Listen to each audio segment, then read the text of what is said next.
என் சமூகம் உனக்கு முன்பாக செல்லும் என்ற வாக்குறுதியை கொடுத்து எல்லா சூழ்நிலைகளிலும் கூட வந்தார். ஆம், வாக்கு ஒன்றை எமக்கு தந்தவர் அதை வழுவாது காத்து வருகிறார் இன்று வரையிலும். வாக்கை பெற்ற நான் நிலைகள் பலமுறை தவறினேன், நிலை தடுமாறியும் வீழ்ந்தேன். இருப்பினும் இருக்கரம் கொண்டு தூக்கி எடுக்க தவறவே இல்லை தகப்பனின் சமூகம்.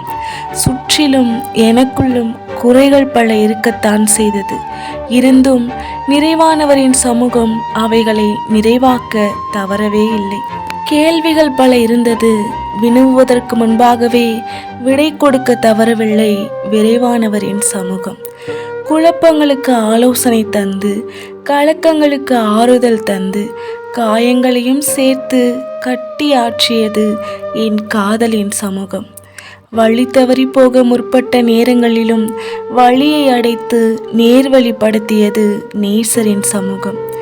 என் கோபித்தலையும் கூட புரிந்து கொண்டு நான் கோபப்படுத்தியதையும் சகித்து கொண்ட என் தகப்பனின் சமூகம்.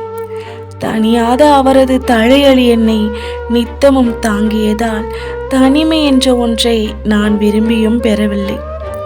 சொல்லிக்கொண்டே போகலாம், என்ன சொல்ல, எத்தனையை சொல்ல. அவர் செய்த நன்மைகளை விவரிக்க நாவுகளும் போதாது, நன்றி பலிகள் செலுத்திட 1000 காளைகளும் போதாது. வழிகள் நான் விலகிய போதும் வலுவாமல் காத்து, தடைகள் 1000 இருந்த போதும் அவைகளை மேற்கொள்ள வைத்து, நிந்தைகளை சகிக்க வைத்து, பலவீனங்களில் பலப்படுத்தி, விருப்பங்களை நிறைவேற்றி, நினைத்தே பார்க்காத எத்தனையோ நன்மைகளையும் ஆசீர்வாதங்களையும் அளித்தது என் ஆண்டவரின் அன்பின் சமூகம்.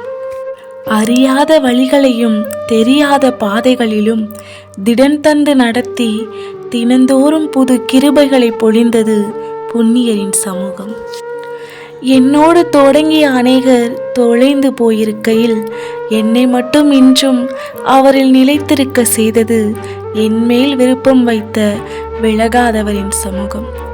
இவ்வளவும் செய்த என் நேசரின் சமூகம் இன்று மட்டுமல்ல, என் ஜீவ காலமெல்லாம் தலைமுறைகள் தாண்டியும் நடத்தும் என் தயாளனின் சமூகம், என் துணையாளரின் சமூகம். இந்த வருடத்தை மட்டுமல்ல, வருடங்களையே நடத்த போதுமானது சர்வ வல்லவரின் சமூகம். என்றும் இயேசுவின் கரத்தில் எழுத்தாணி. பலவித சோதனை வந்தும் என்னை பலவானாய் மாற்றி கொண்டீரே. பலவித சோதனை வந்தும் என்னை பலவானாய் மாற்றி விட்டீரே.